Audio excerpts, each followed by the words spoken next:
Hey, it's nutritionist Trisha Mandes here, and I am so excited to share this video series with you. You are going to learn so much awesome information to help you love how to eat healthy for the long term.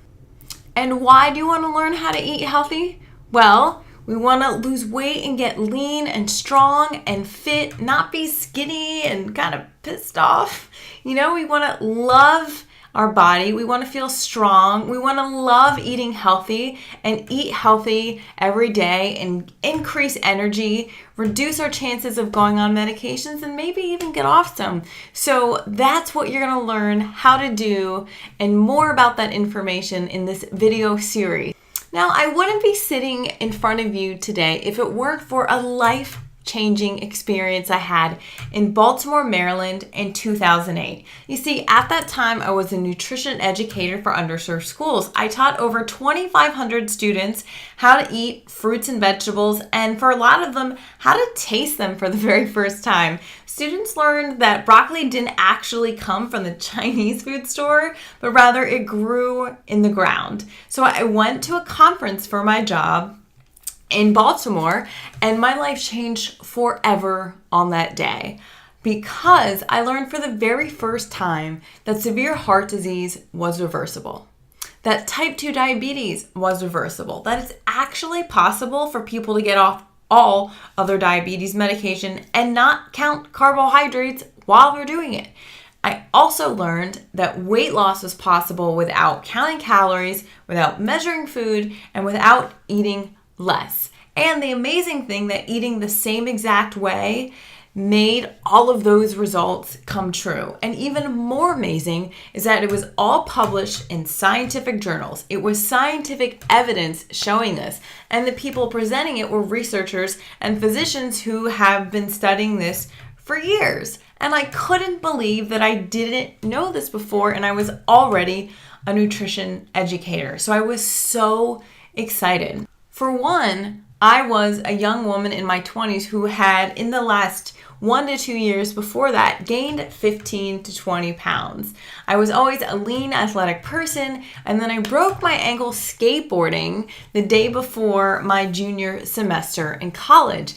And from then on, I gained about 15 pounds in 1 year, and it slowly kept going, even though I was eating lean meat and I was eating low-fat yogurt and low-fat dairy products, and I would eat organic sometimes. Then once my ankle healed, I went back to exercising 4 to 5 times a week, but the weight just still wouldn't come off. I just tried to eat healthy and exercised, and nothing was working. So I was so amazed to hear this evidence-based medicine that you could eat as much as you wanted, because I am someone who loves to eat. I love to feel full every time that I eat, and I've been eating loads of food every single day since I went to this conference, and it's been amazing.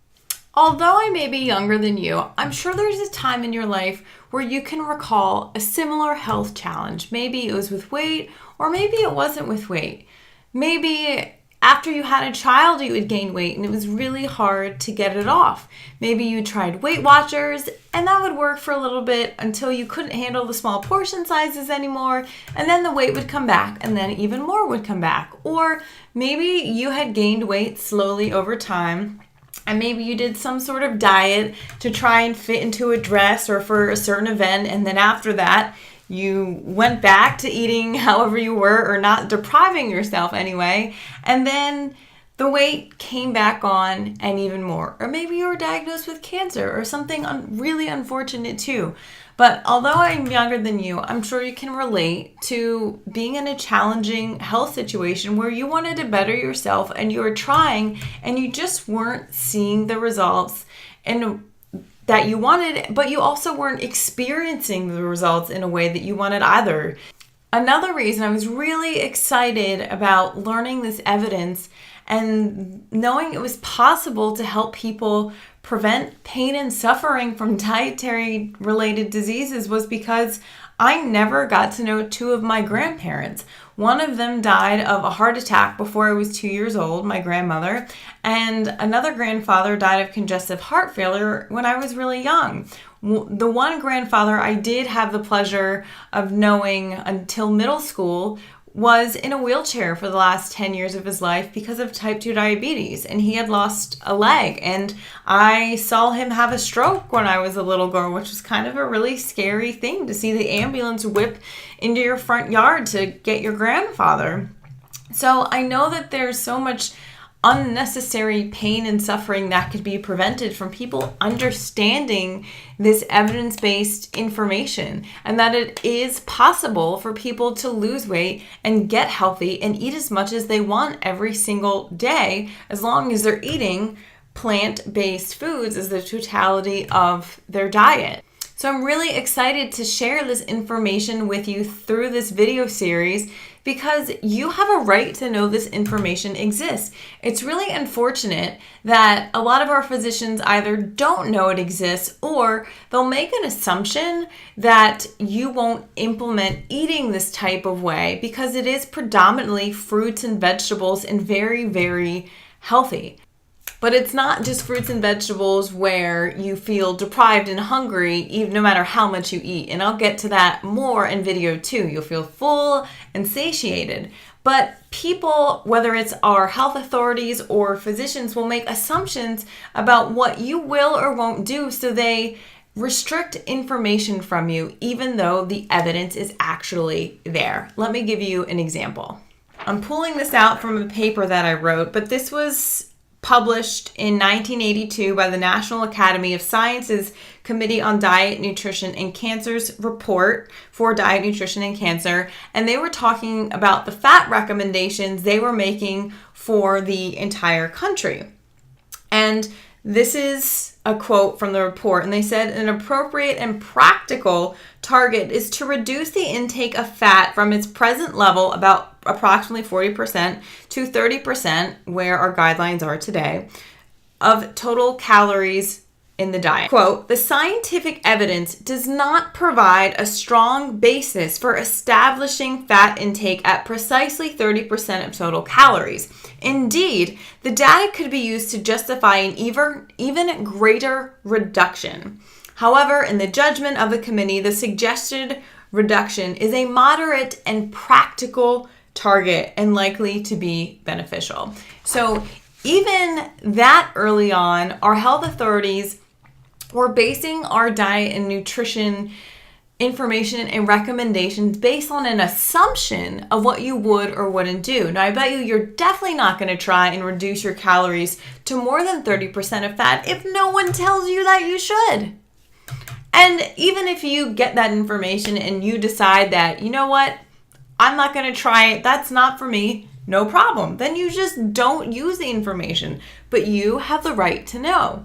So once I learned this information in Baltimore, I went on an escapade learning as much as I could. It was such powerful information, and I genuinely cared about helping people.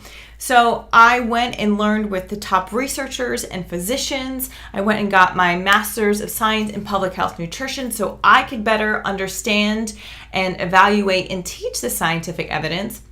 And through that time, went around the country and taught and helped as many people as I could. I worked at the Native American Rehabilitation Association.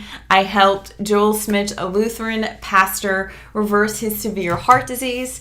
I recently had the pleasure of helping Dr. Swan Adams, PhD at the University of South Carolina, reverse her type 2 diabetes at the age of 44 after 3 months. So during this video series, you're gonna hear more from Dr. Swan Adams as well. Most recently, I was hired by the University of South Carolina to create and teach an educational curriculum for an intervention research study. So it was my job to teach about 90 amazing people how to adopt a whole foods plant-based diet. And you betcha there were some people when they came to orientation that was like, no way, I cannot do this. And I said, please just come to the very first class. And if you decide that this isn't for you, that's okay. But I want you to at least soak the information in and see what you think. And some of those people who were resistant at the beginning, that I bet a lot of physicians would think they would never change their diet to this extreme, they were some of our best participants who have lost over 30, 40 pounds and after a year are continuing to improve. Now, even though I'm not a registered dietitian, I am a nutritionist, the University of South Carolina still hired me to teach their intervention study because they knew that I understood this information. It's really unfortunate, but there's a lot of conflicts of interest within government and agriculture and the pharmaceutical industry that can trickle down and affect physicians, registered dietitians, a lot of the health community, and the list goes on. So I've made sure I spent a lot of time understanding these conflicts of interest, and I do not take money from anybody, and I'm really proud about that. I don't take money like the American Diabetes Association from Boar's Head's Meats or Dannon Yogurt, for example. So I am here to provide you the evidence-based information so you can make a better decision about your health, whether you want to implement it or not.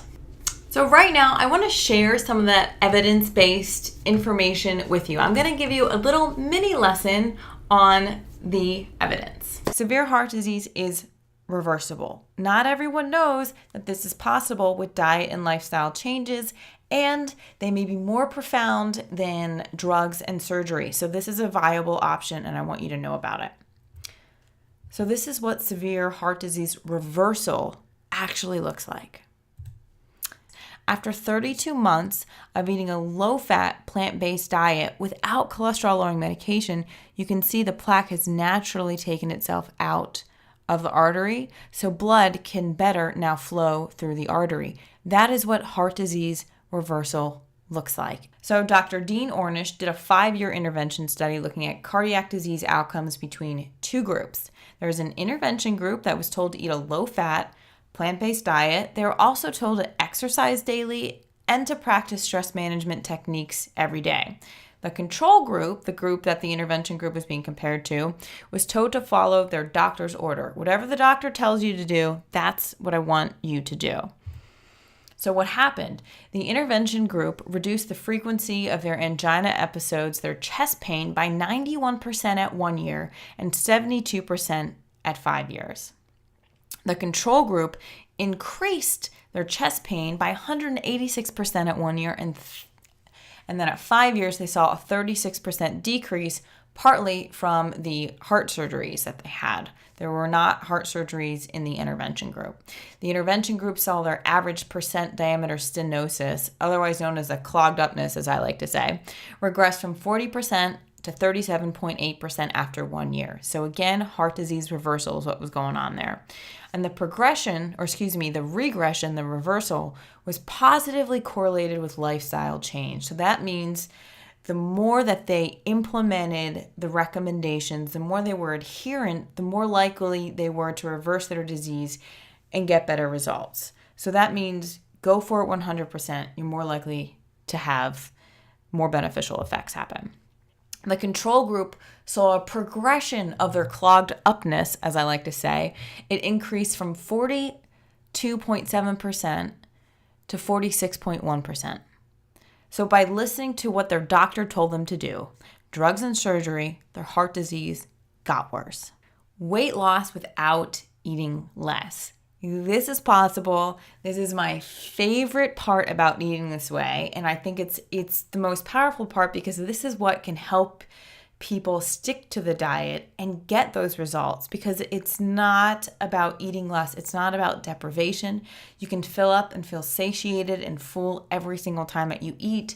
And I always encourage people to do that. That is always my goal, because what happens when you feel hungry? You're going to eat.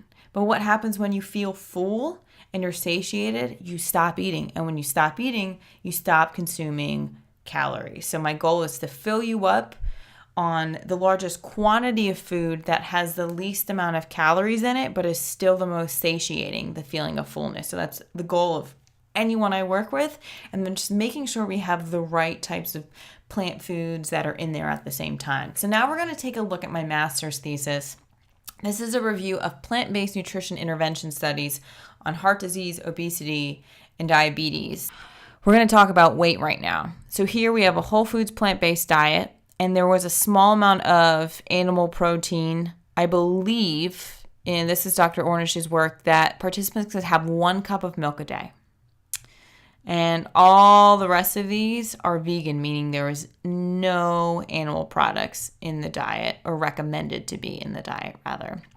But looking at weight, we can see here that in Dr. Ornish's work, compared to what the doctor tells you to do, the plant-based group lost, yes, significantly more weight at 1 year and at 5 years compared to the control group. Here in the next study, we have a whole foods plant-based diet compared to a conventional low-fat diet, similar to what the USDA national recommendations are.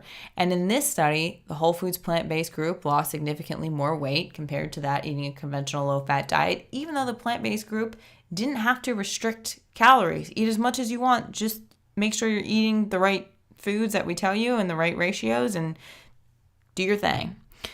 This is a plant-based diet compared to the National Cholesterol Education Program diet. Similar type diet, and again, same thing. At 14 weeks, at 1 year, and at 2 years, the whole foods plant-based group lost significantly more weight without having to restrict.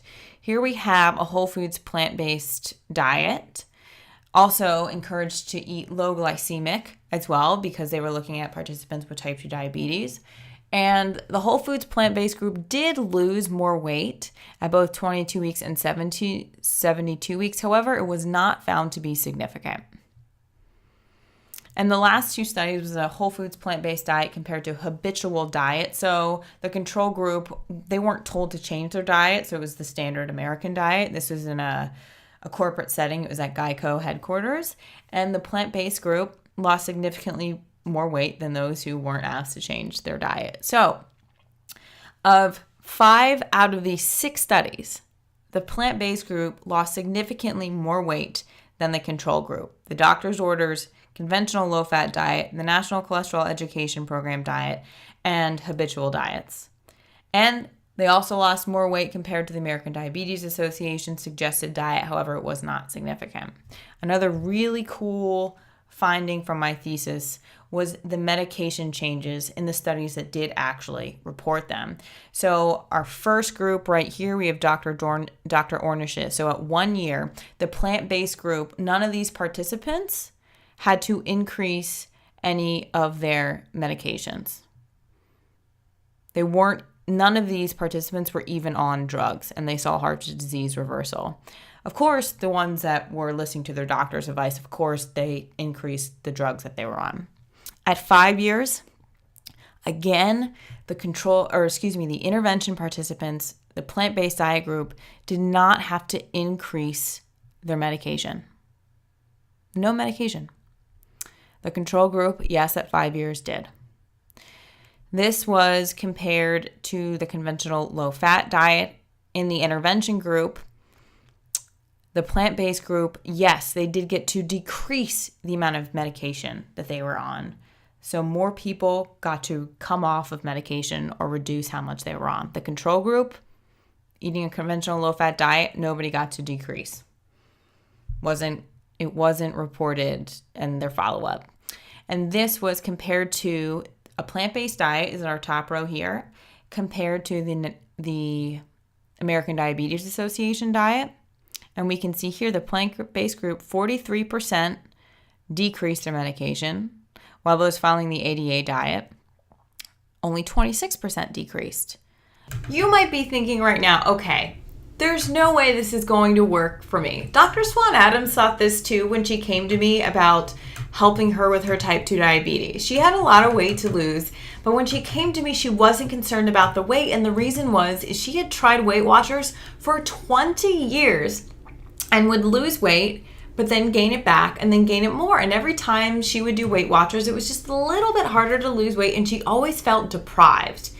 So she did not think that she was able to lose weight. She just didn't think her body was physically capable of it. She went and saw a therapist and was feeling good and confident about her size and her weight. And I said, Swan, I'm letting you know that the same exact diet that I'm going to have you eat to help you with your type 2 diabetes, you're going to lose weight. So I hope you're okay with it. And she told me later that she literally laughed out loud when she read that email and was like, okay, Trish, whatever you say. So I'm really excited for you to hear about her weight loss and the other amazing parts of her story throughout this video series. So you may think that it's not going to work for you, but my hunch is you've never really tried to eat a whole foods plant-based diet. And again, you're going to learn more about what exactly that is throughout this video series. Some people think that they're doing it or they're just eating healthy, but there's a very specific way you need to do this. And when you do it, this formula that I've gotten out, I've knocked it down to a science, teaching people how to do it the exact right way, then that is when it comes off, and it comes off effortlessly. So there's a good chance, one, you may not be doing it right, and you may not have ever actually really tried doing this before. You also may be wondering, okay, this is great, it's predominantly plant-based, vegan, vegetarian, whatever, but where am I gonna get my protein? So I'm going to show you some of the scientific evidence right now and show you why you do not need to be concerned about protein at all. So first you have to know, how much protein do you actually need? Well, according to the Institute of Medicine and the National Academy of Sciences, we fulfill our protein needs with just 10% of our total calories coming from protein.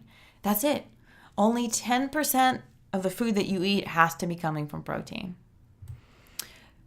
So how much protein are you actually getting right now? Because anytime you're thinking about a nutrient, you have to know, how much do I need and how much am I getting before you start taking supplements or think you need to eat certain food. You should really know what you need and where you're already at.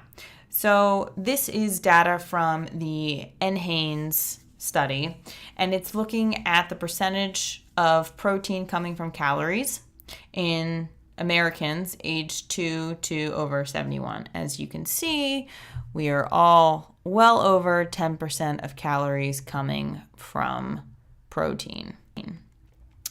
You can get more than enough protein from whole plant foods. So here I went to the USDA nutrient database and I looked up some whole plant foods to see how many calories were coming from protein in these foods. So kale, 35% protein, broccoli, 33%, black beans, 27% protein, wild rice, 16%, quinoa, 15%, even a potato, 11% of its calories are coming from protein. Sweet potatoes, 9%.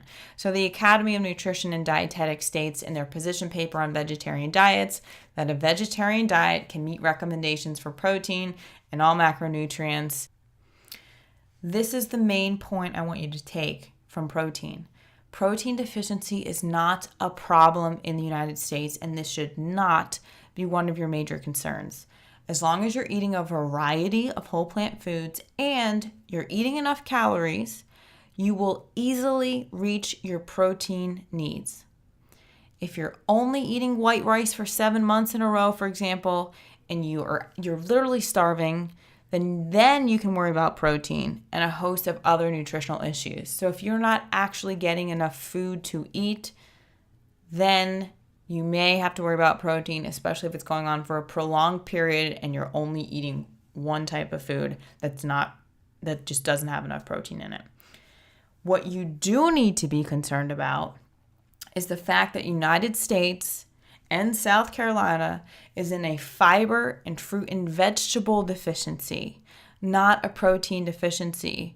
I really hope that you learned something from this video. I hope that you learned multiple things from this video, and I hope it excited you to watch the next one, because when video 2 comes out, you're going to learn the 7 things you need to do in order to implement this information to give yourself the best chance of getting those results that I talked about. If you want to lose weight and get strong and lean and get healthier every year, these are the 7 things you got to do. So I'm going to break it down so you know exactly what to do. It's another awesome video, and I can't wait to share this information with you. Now, before we go, I really want to hear from you.